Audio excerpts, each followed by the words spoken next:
diversity, our national motto is E pluribus unum, out of many one. The thought was, if you have many working towards a common purpose, that's a good thing. That was the intent.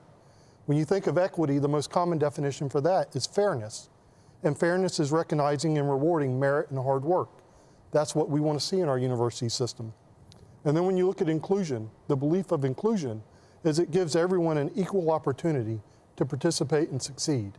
Equal opportunity for all. That was DEI in concept. What we've seen is DEI in practice really across the country, and we're seeing it bleed into Florida, has been much different. Instead of being unifying, we see it as being divisive, an attempt to counsel and censor those who don't agree. It's become a means to advocate a political ideology of the left, and it has ignored merit and instead sought to provide equal outcomes, not based on the merit of the individual or of the work, but instead on their physical characteristics, which is exclusionary, not inclusive. So our point and our purpose as a university is threefold: the pursuit of truth, the communication of that discovered truth, which is teaching, and the selfless acts of others, which is service. Anything that detracts from that mission has got to go. And Governor, thank you for leading us in this effort. This has become a distraction. It is not what was intended, and it must be corrected. Okay, Deborah Jenks, attorney and chair of the New College of Florida Board of Trustees. Thank you, Governor. It's a pleasure to be here. I am a product of the Florida public school system, graduating from high school. Spring break is in officially Miami-Dade County, and I was fortunate enough to attend New College and obtain my bachelor's degree from New College when it was truly the honor school in the state university system. Over the years, as we're all aware, it has slid from that standard, and I promise to work to get us back to the standard of academic excellence that the school should be demonstrating. Okay, thanks. Roger? Thank you, Governor. Good to be here. You know, the passion I have for Florida International University, we serve 57,000 students. We serve the South Florida community. And the passion I have is because if it were not for Florida International University, I would have never gone to college. I ended up having 2 degrees from FIU. And because of FIU, I've been able to have the opportunities I've had in life. I go through campus. I'm very involved in a lot of the things that go on in campus, and it's disheartening to see some of the things we've discovered that, frankly, I think a lot of us on the board lung cancer. We're surprised to see the amount of money that's being spent on some of these initiatives that I think were well-intentioned to start with, but for whatever reason, they go off the rail and then they're not monitored. So we're anxious to take a look at what we're doing, what we're spending. I would also say that I think that the way people have measured what is being spent is, I think we need to find a better way to measure it to make sure that what is being put in there is truly, that we're all comparing apples to apples. So, but I will remind everybody that the mission that FIU serves is we've raised 50 spots in the U.S. News and World Rankings in the last 5 years. We're top 5 in social mobility. We're top 5 in economic return on investment. And a lot of that is because of the commitment you and the legislature have had as far as funding the state university system, because you're right, we have not raised tuition in over 10 years. And we're able to do that because of the commitment that the state has to the #1 state university system in the country. So thank you very much, and thank you for having me. Yep, thank you. Okay, joining us virtually now we have Christopher Rufo, Senior Fellow and the Director of the Initiative on Critical Race Theory at the Manhattan Institute, and he's also a trustee on the New College of Florida Board. It's great to be with you. And I would say the first thing to understand about DEI is that what it's become in practice is a vehicle for left-wing political activists to hijack public resources and turn universities away from the pursuit of knowledge toward the pursuit of their own private political interests. I've spent the past few months doing an investigative reporting series on DEI programs within Florida's public universities. And what I found is shocking. I look forward to sharing it today. And I think that what we need to do is take a look at the specifics. Get beyond the Orwellian word games that all sound good in theory, but really understand, what do these offices do, and is it a good use of public resources? And I think what we will all find is that it is not, and we're here to figure out what to do about it. Okay. Thank you. We're also joined by two students at Florida universities. So first, I'd like to recognize Daryl Boyer. He's a law student at Florida State and a graduate of the University of North Florida. Thank you to everyone who has shared their perspective, and thank you, Governor. I'm excited to participate this morning and share my modern-day college experience with you all. I recall being so excited to go off to college and learn skills that would help me be a productive part of our society. During my time in undergraduate studies at the University of North Florida, I was discriminated against. I was discriminated against based off of my political party affiliation. I participated in an organization called Student Government. Many assumed that I was a Democrat because I was a person of color. But once my peers found out that I was a Republican, many blocked me on social media.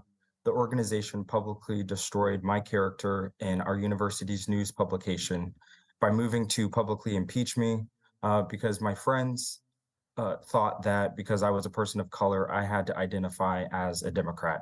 And that's just not the case. And there was the organization Black Student Union on our campus, they even created a fake social media account that publicly displayed my voter registration, and they were encouraging other students to go and burn down my home. Today, DEI, the diversity of equity inclusion, is nothing more than viewing everything through the lens of race and LGBTQ. If you don't fall in those classifications, you don't belong in the part of inclusion. Rather than dividing our classrooms based off some special classification set forth by the liberal elite, our classroom should be a collaborative working environment that includes all perspectives, not just the woke liberal ideologies. And these universities must also remember that they are funded by taxpayer dollars. Thank you, Governor, for standing up to leading by example. I would like to close with my favorite quote that I live by: "Alone we can do so little, but together we can do so much." Thank you. Okay, thank you. Great job. Okay, Ali Matamoros, student at the University of South Florida, you're recognized. Did we lose her? We just lost her. We're trying to bring her back. Okay. All right. So just keep me posted on when we bring her back. So what we'll do, we'll turn to now, we'll go to Scott. I know the Claremont Institute is now going to unveil this report. I know you've done them on a number of other states. You've been able to do one on Florida universities. And so can you discuss your report for us? Yeah. You know, I began being an academic in 2000, and I really thought that most of the problems in academia came from departments or radical academics themselves. And one of the great changes that has happened really since the mid-2010s is that the administration has become the driving force for radicalizing universities. It used to be a bottom-up problem, and now it's kind of a top-down problem. And when I started to recognize this, you can kind of see it everywhere. And I began to be very interested in things like the hiring plans that universities put together and their admission procedures and the way that they develop curriculum and how they offer programming and things like student life and the events on campus and the kind of centers or culture building institutions that they make, things like women's studies and black studies, LGBTQ studies, and centers that are affiliated with all those things. And so what I did is kind of take those ideas, hiring, admissions, curriculum development, and study Florida's two most prestigious institutions, University of Florida and Florida State, and compare what's going on in those two universities with each other, and then do a little, like a shallow dive on Florida's other institutions. And what you'll see is that almost all of the institutions in Florida, all the 12 state four-year schools, have strategic plans that include some sort of diversity, equity, and inclusion ambition in it. Many of them, almost all of them, have a central administrator dedicated to DEI. But these are just tip-offs to deeper things that are going on at the university. And in this respect, I think University of Florida has led the way in DEI in the Florida system. And they've done it in many different ways. In 2020, the president of the University of Florida established an anti-racism task force that put forward, 30-some recommendations, and he adopted many of them. This included modifying hiring plans and putting forward not quotas, but like soft quotas for admissions and hiring underrepresented minorities, so-called. And this ends up like trickling down all the way into the college level. So a central administrator is hired at University of Florida, then he establishes committees that promote diversity and equity inclusion in hiring and these other aspects. And then one of the committees that they established was involved with curriculum. And they made decisive but very subtle changes in curriculum that ended up taking the number of diversity courses that had to be taken by undergraduates at University of Florida from 6 to mostly 12 credits in the general ed. And not only that, but at the college level, 12 of the 16 colleges now have DEI deans, and then they do the same thing at the college level. So they encourage departments to change their curriculum in line with DEI, encourage departments to change their hiring practices along with equity goals. And so there's a more than adolescent but less than adult diversity, equity, inclusion plan being executed at University of Florida. Unlike other universities like University of Texas at Austin, where the diversity, equity, inclusion administration is so large that it would be very difficult to scale it back without nuking the institution. Florida, it's still not so large that it couldn't be scaled back, and which is why I'm very happy that you're interested in taking such actions at the University of Florida. Great. Christopher Rufo, you've seen these themes in Florida, but also across the country. Can you just give an overview of some of the kind of the most, I guess, appalling examples of how they're using this concept? Absolutely. Great. It's great to be here, Governor. And what I would do is I'd share the examples that I found in my reporting. I've done an investigative series on four Florida public universities, looking into their DEI programming, doing the Sunshine Document requests, and getting their materials. And I found that they really practiced 4 key behaviors, 4 key concepts. The first is that they're turning the DEI offices into ideological programs that push critical race theory as the default ideology of the university. For example, at Florida State University, they've created a social justice ally training program that denounces the United States as a matrix of oppression that has resulted in, quote, racism, classism, religious oppression, sexism, heterosexism, gender oppression, ableism, adultism, and xenophobia. They categorize white students, faculty, and staff as an oppressor group, guilty of cultural racism that attribute normality to white people and whiteness. Christians are also held as oppressors, guilty of religious oppression and, quote, Christian privilege. And they encourage all of these members of that class to use their unearned privilege against themselves and, quote, destroy the system. The second thing that these universities are doing through their DEI programming is creating hiring practices that reward racial identity over quality of scholarship. At the University of Central Florida, they published a document that I've obtained called Equitable Inclusive Hiring. They say that merit is a, quote, myth that advances racism and must be corrected through active discrimination on behalf of what they called minoritized groups. They have a whole system in order to stack the deck against white applicants and perhaps sometimes Asian applicants. They litter their buzzwords and job announcements across the system. They promote racial equity, social justice, anti-racist. They mention specific ethnicities. And they actually have a out-and-out quota system. And so the university recommends that if during the hiring process they don't have racial minorities at the end of the application in their final application round, that they should eliminate that group altogether and start from the beginning. Third, at the University of South Florida, we see this. They have racially segregated student programs and scholarships. USF's counseling center had racially segregated counseling programs, dividing students on the basis of race. And like all the other Florida public universities, they administer at least, this one administers at least 8 racially segregated scholarship programs, some for specific groups and others that actually offer the scholarship to all groups except for white students, of course, because they're designated as oppressors within this framework. And finally, what is the goal of DEI programming?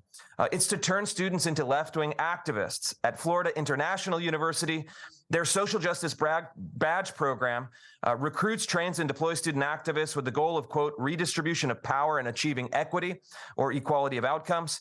They train students actually how to prepare for violent protests. They lavish praise on Black Lives Matter, Me Too, and the March for Our Lives anti-gun movement. They only promote left-wing social activism. And then they tell students, bring a bandana to cover your nose and mouth. Download a messaging app that has end-to-end encryption because they're training students how to participate in violent protests without getting caught. These are just some of the programs that are happening right now in Florida's public universities.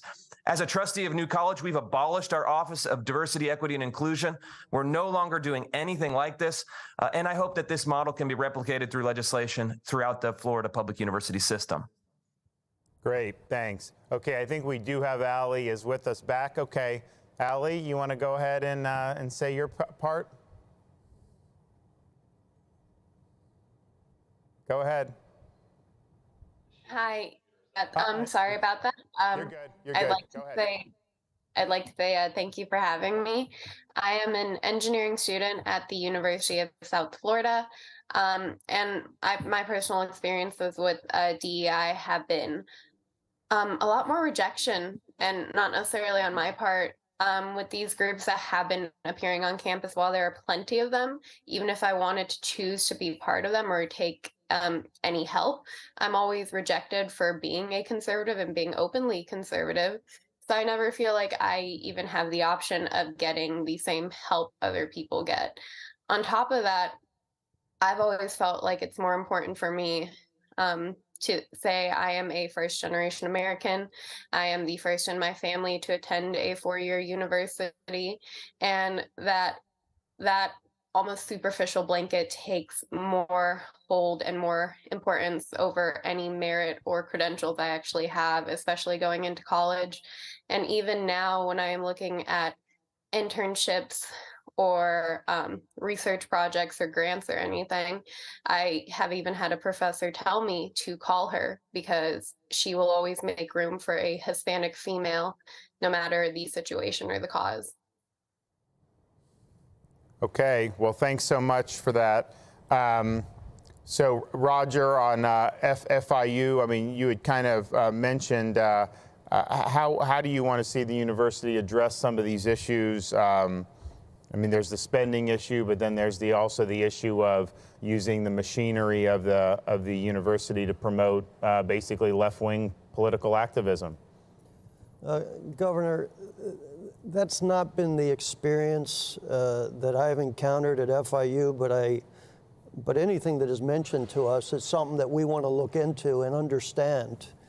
And if we have that type of activity going on, we need to explore it. I could tell you I was already on the phone, and as you know, we have new administration at FIU, so I'm not sure if some of what's being referred to came historically from previous administration. But again, I would invite Chris to share some of that information with us as a board, because I think it's something that we would be interested in understanding, learning. But I can assure you that what is being mentioned, we have a new president, we have a new provost, and they're very interested in understanding this and taking action where it is needed. So thank you. Good.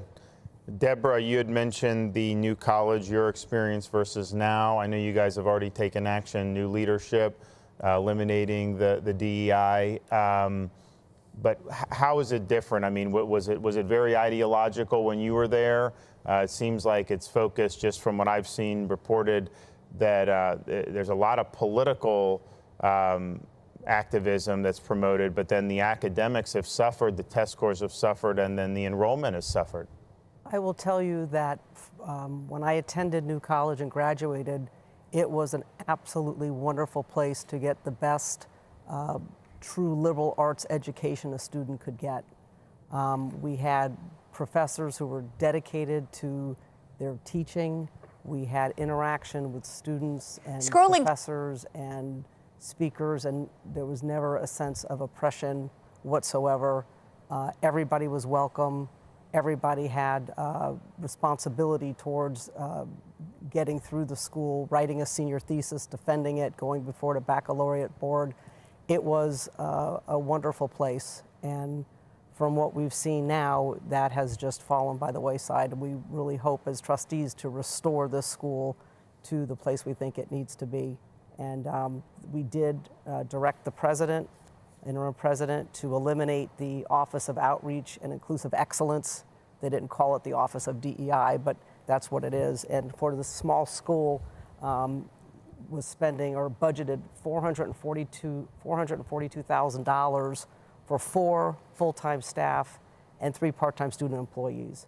And we had directed staff at the January 31st meeting to come back with a write-up for the board regarding this office and what these positions people were doing. And we have effectively, from our perspective, now abolished the DEI bureaucracy at New College. Great. All right, thanks so much. Now, we are in the current legislative session. We are pursuing legislative solutions to what we're seeing with DEI in Florida universities. And so there's a House Bill 999, which is going to be heard today, actually, in the Florida House, and then Senate Bill 266, which will be heard on Wednesday in the Senate. And these bills effectively eliminate DEI and other types of discriminatory programs and activities, but it also prohibits soliciting pledges of DEI or CRT or any political viewpoint as a condition of hiring, promotion, or admissions. And I think what we found is people have to sign these statements in order to be considered to be hired. And if you take the position that everyone should just be treated equally regardless of their race, that is viewed negatively because you're not accepting kind of the critical theory framework. And so that clearly has no place in American institutions. It's more something you would expect to see in like the CCP. So I think that those are going to be very, very good, and I think that that'll be something that'll make a difference. But I wanted to give Ray Rodriguez an ability. I know you worked on this when you were in the Florida Senate. Can you talk about the importance of these bills, the impacts they are already having, and then how the Board of Governors is responding to some of the things that we've seen? Thank you, Governor. And the legislation that's being proposed is very important, particularly when you look at DEI statements.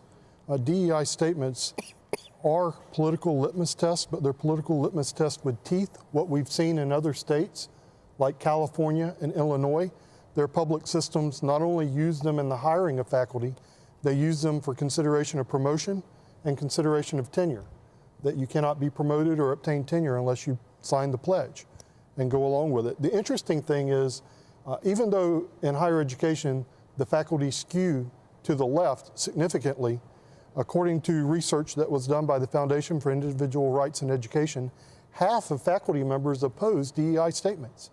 Even the liberals find it an infringement on free speech. Yet it continues to proliferate. According to the American Enterprise Institute, in a very conservative study, 20% of positions in higher ed today require a DEI statement in order to be considered.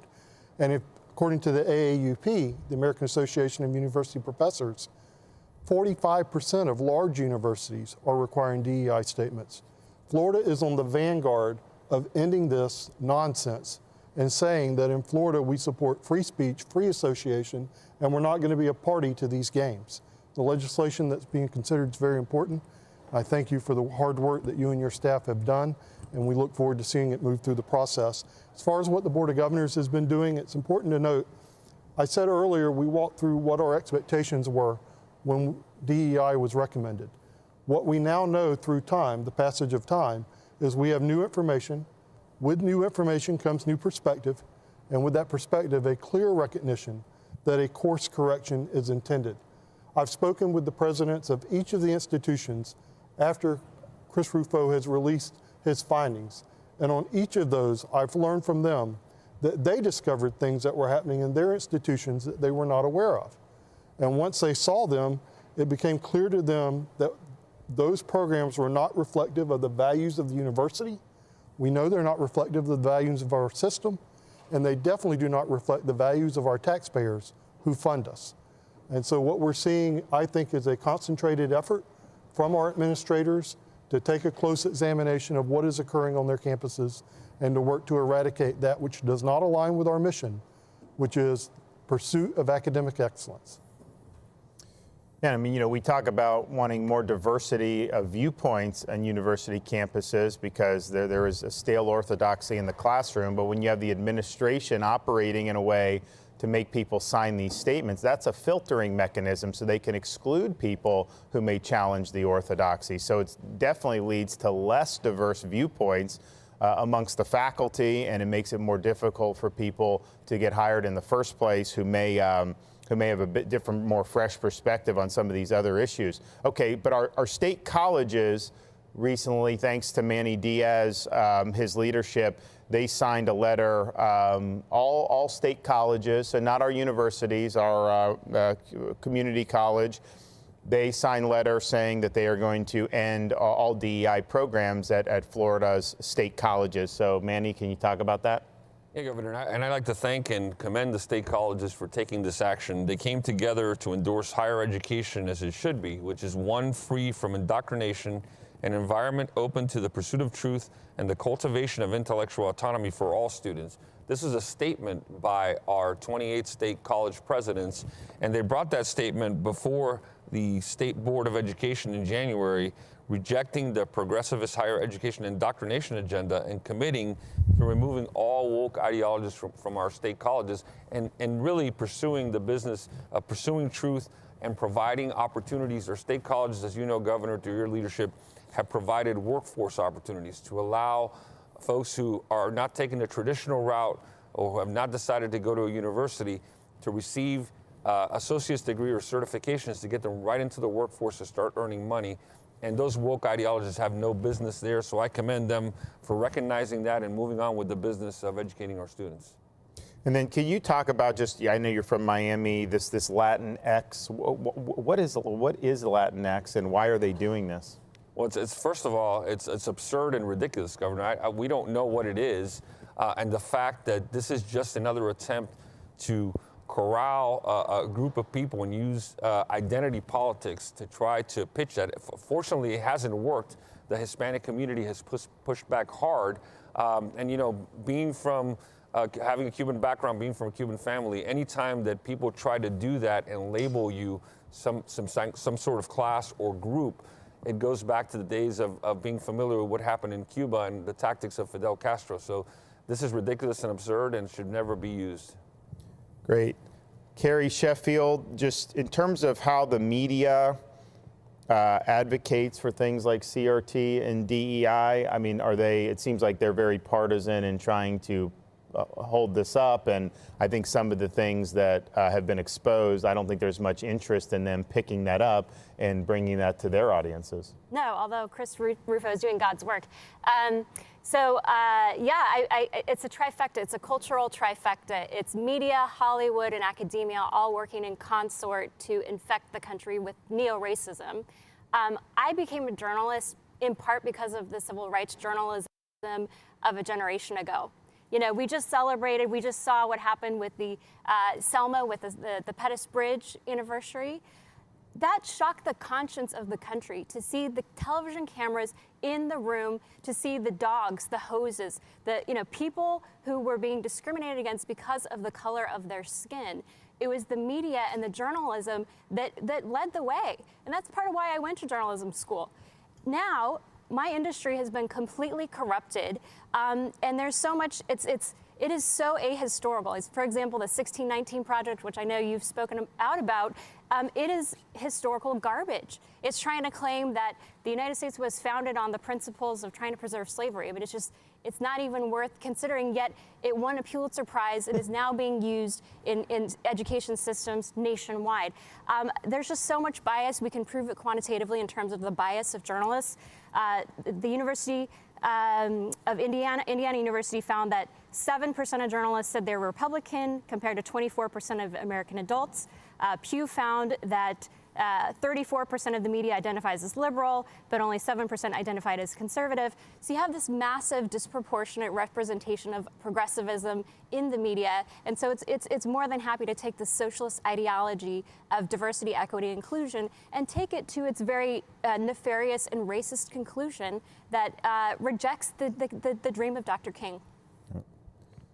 Chris Rufo, when you did your some of the things you've done with DEI and CRT, the kind of like the corporate media, how have they handled that? I mean, do they try to dismiss it or minimize it, or do they acknowledge that what you're finding is something that is significant?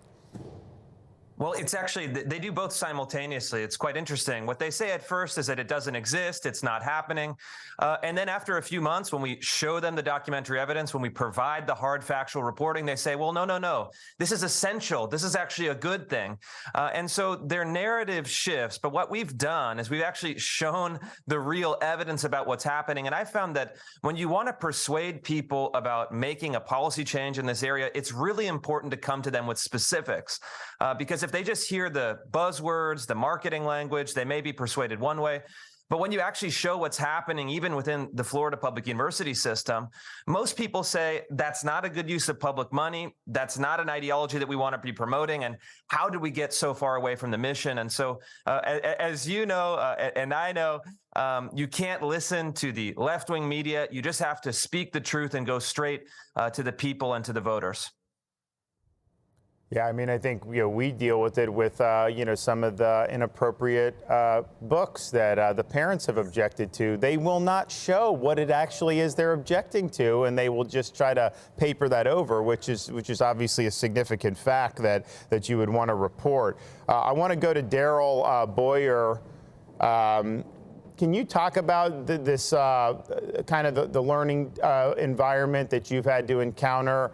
I mean, it seems like what people have said to you is really the logical culmination of some of this DEI, where, your identity means you must believe a certain thing, and if you don't, then rather than inclusion, then you are basically excluded from being part of the team. Yeah, I believe a classroom should be a collaborative environment, and I also believe that everyone's different perspectives should be valued in a classroom. I'm Black, I'm a person of color, but I'm also a Republican. And, me in modern day universities today, they say that because you're a person of color, you should identify with the Democratic Party. I'm living proof that that's not true. And like I said, I believe that our classroom should value each of our different perspectives. Great. Allie, you're an engineering student. You have some of these concepts. It's a larger discussion, but I think these concepts have led to universities getting rid of like standardized tests and saying that merit is overrated. It just seems like if you're an engineer, you got to get the right answer. So how is this helping us develop the type of people that we need in these key things if we're moving away from a merit-based system?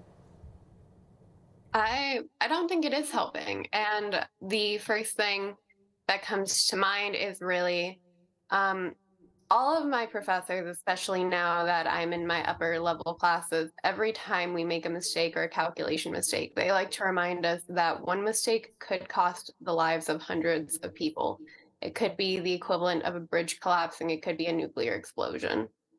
And I feel like moving away from merit-based systems and focusing solely on superficial and the fact that we need to have diversity, you're opening up the fact that more of these mistakes can happen. And on top of that, just you're taking shortcuts that shouldn't be there. And by taking shortcuts, by allowing for people who may not initially qualify to go into these programs and go into these professions and fields afterwards, you're creating a not safe society, really. And it could lead to a lot of dangerous things down the road. Thank you. Scott, in terms of you guys looked at Florida, I know you looked at Texas, other places. It seems like you've looked at like a lot of red states and still found, a lot of this in the university. So I would assume that this is something that is probably pretty pervasive throughout our entire country. Is that correct? Yeah, it's pervasive in the most prestigious institutions throughout the whole country, including the universities. What you usually find is that the best 2 or 3 universities in each university system have a lot of it. Have a lot of DEI administrators, have changed the curriculum. The further down the food chain you go in university systems, you usually get less. Florida, I would say, has less at the top and more at the bottom than most. And but it's now that the FDA definitely has happening all over red states, and usually because of the complacency of both the political establishment and the educational establishment in those states. And which is why so many people are excited about your leadership and the Board of Governors' leadership here in Florida, because we consider this ideology to be a clear and present danger for America's future, or at least a grave and gathering danger for America's future. And allowing it to continue to fester in the universities is going to really hamper their ability to do their core missions. And so we hope that others will follow the example that you've set. And we think that they're beginning to wake up. Iowa has banned, or at least suggested banning DEI offices. Texas has a similar bill. So we hope others are going to follow in the same way. Sometimes people say that because these have concepts like critical race theory, things like that embedded in them, that this is somehow infringing on academic freedom. But I mean, put aside the extent we have academic freedom in the classroom, because I think that probably we don't, but I think it's because we have too much leftist orthodoxy. But this is not, it gets into the classroom, but this is the administrative machinery of the university that is basically adopting a very strident ideology and then just imposing it on the students, even if they never take a class on any of this. Yeah, it's determining who's in the classroom will determine what they say, and that's what administrators have really started to do. You're free to say what you'd like, but we're going to determine who is going to be saying it in the classroom. We're going to determine what their training is, and that has a real long-term effect. You can call it free speech. You can say what you want. It's just that everyone says the same thing. And then Chris Rufo, did you see that Stanford? The video had that Stanford law. Can you, I think that there was DEI officer involved in that. Do you know the background of it? Can you talk about that? Yeah, there was a federal judge that was speaking at Stanford Law School, and students came to protest. They heckled him. They tried to shut down the conversation by disrupting the speaker, which is a violation of university policy. But the twist on this story is that one of the DEI directors of Stanford University actually joined in with the student mob, joined in denouncing the speaker, and said that this conversation was unsafe. It was making her uncomfortable. And she said that the person shouldn't really even be speaking. And so what you see is that the university itself, once it succumbs to DEI ideology, once it empowers these political commissars that take over diversity, equity, and inclusion offices, they're absolutely hostile to open speech and debate. They're absolutely hostile to other perspectives besides left-wing orthodoxy. And I think this showed in a very dramatic way exactly what the DEI offices do. It's all about smothering debate and enforcing a political orthodoxy. And the more we can do to expose it, I think that the people in the middle of the country, people in the kind of rational center, are going to say it's not a good use of money. It's not a good thing for university culture, and they'll want to get rid of it.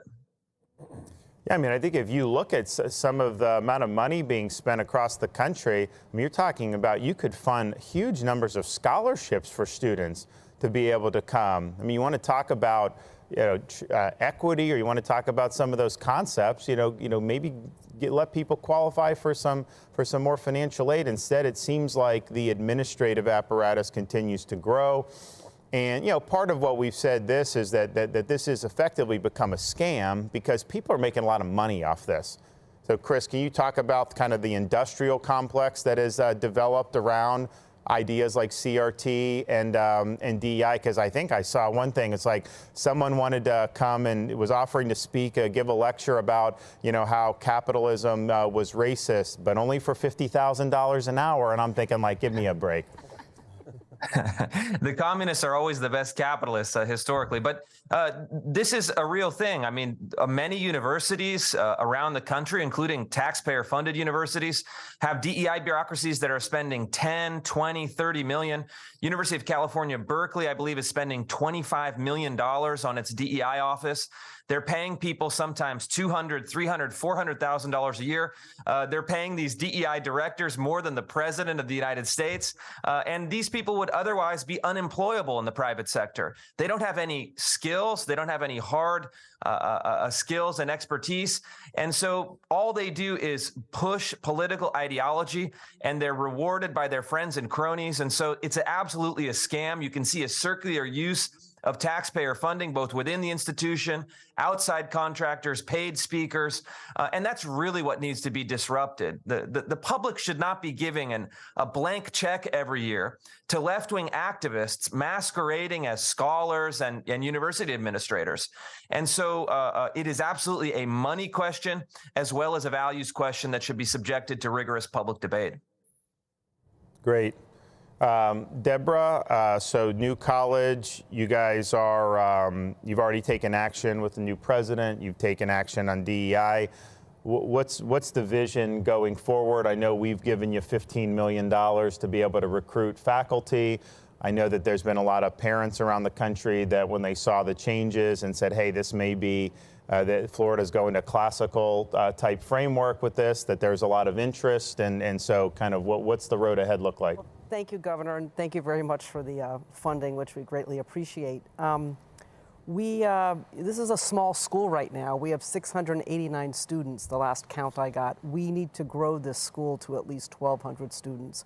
Our goal with the changes now and the funding is to attract high quality professors and educators and open the school to students of all kinds who want to come and study under this unique model. We are ungraded.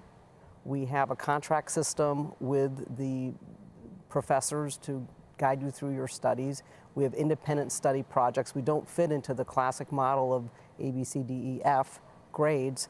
And we'd like to have smart, motivated students from all over the country to feel comfortable to come to beautiful Sarasota, Florida, and study the true classic liberal arts curriculum.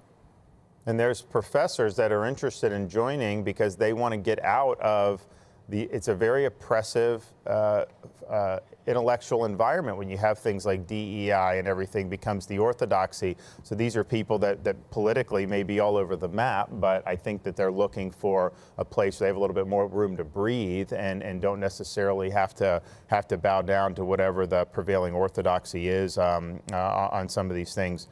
Manny Diaz, I know we're talking about the DEI with the universities. We've also done things at our K-12 about things like critical race theory. So you can talk about what Florida's done to make sure our schools are providing an education, but not a political indoctrination. Yeah, and thanks to your leadership, Governor. You know, we passed House Bill 7, which is the Stop Woke Act, that assures that in our K-12 schools, we are educating our students with actual facts, with a curriculum, and with accurate history, that we are indeed bolstering our teaching of African American history, but we don't allow the perspective of a teacher to impose an ideology, to impose guilt on those in the classroom based on their race, color, or creed, and to not teach our kids to hate each other or hate our country. And so we get, what you propose is, what I say, common sense, getting back to normal, back to basics, and making sure that our students are prepared in understanding our history, understanding our civics, and having accurate facts. Yep. And Ray, in terms of, I know you're working with the Board of Governors, university vision for what the purpose of our universities should be. I mean, if parents in other parts of the country are like, yeah, I wonder to go to Florida, is it going to be a political indoctrination, or is there going to be a more classical mission? What would you tell them? I would say that the Florida education is one of the best investments anyone can make in the country. We are going to be focused on education. We are not going to be in the business of indoctrination. And we're not going to do what other university systems have done across the country, which is lower their standards as they worship at the altar of DEI. We recognize that academic excellence means raising your standards and achieving more. And that's what parents can expect for their children should they go to a Florida university. Great. Carrie, you know, I see Chris Rufo gets these documents, Claremont. I don't think like run-of-the-mill reporters from newspapers and other corporate outlets have even looked at any of this stuff, and you'd think there's a lot of money at stake. Even if you're doing it from a positive perspective, why would you not want to do it? And it seems like there's been no interest amongst legacy media in exposing some of the things that our universities are doing.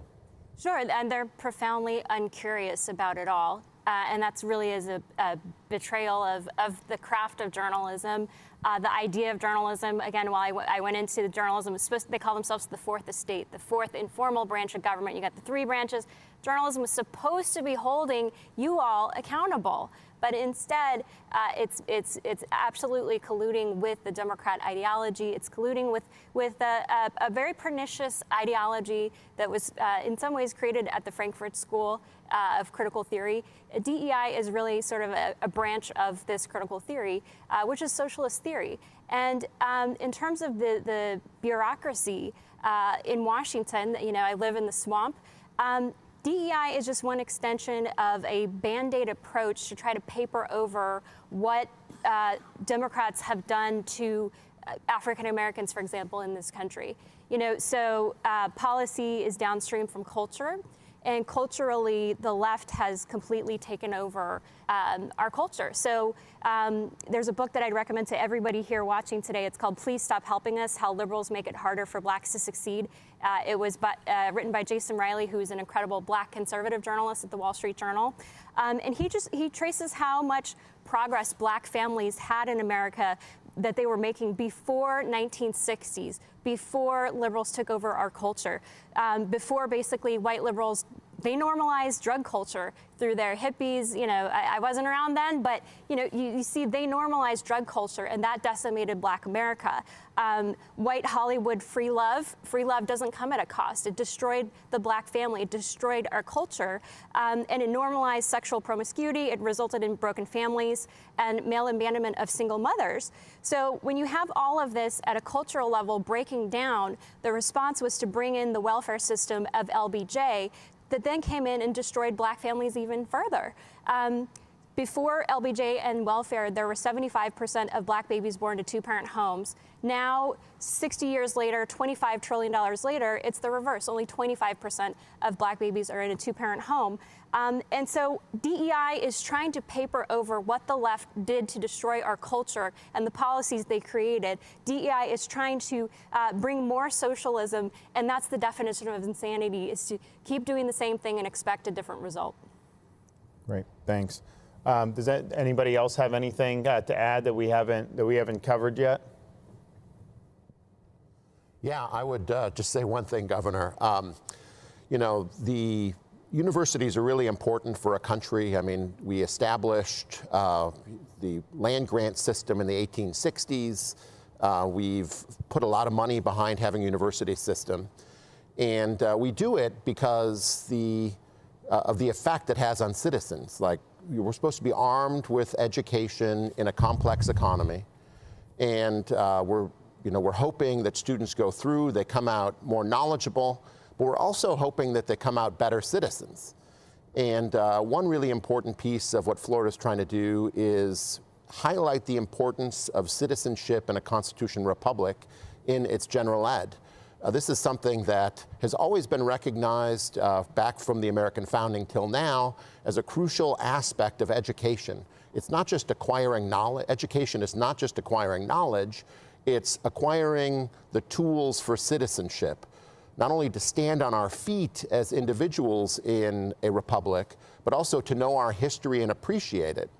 And the greatest crime, I think, of DEI is its wiping out of our history, an accurate reading of our history, and ignoring the importance of citizenship in a constitutional republic. So I'm hoping that here in Florida, you guys can lead the way in restoring this important aspect of education, because really without it, we're just an economy with a people. And instead, I would like to be a people that happens to have an economy. And so I commend everything that's going on here. And that, I think, is one of the crucial things that we don't want to miss in the bill that you guys are considering here in Florida. No, thank you. I also think you're going to see more in this regard, just in terms of the DEI and what these universities do, not in Florida, because we don't allow, but when the Supreme Court rules on the racial preferences. I mean, you have a situation like you're Asian American, you get a 1580 on your SAT and perfect grades, and like you have no chance to get into like MIT or Harvard almost, because it's just like they're messing with it because of their ethnic background. And so I think the Supreme Court's going to recognize that's not okay, that's not equal treatment under law, and I think that they're going to nix that. But I think what the universities are going to do is they are going to go and kind of in a more opaque way try to do a bunch of different things to produce and engineer the same results. And I think these DEI concepts are going to be very key into how they're able to justify what they're ending up doing. Again, in Florida, that's not the way it's going to roll here. We have colorblind admissions as it is, but I do think there's going to be kind of the next step will be when that decision comes down, probably sometime this spring. They are going to do, and they're already seeing some of them do it by saying they're not going to do standardized testing.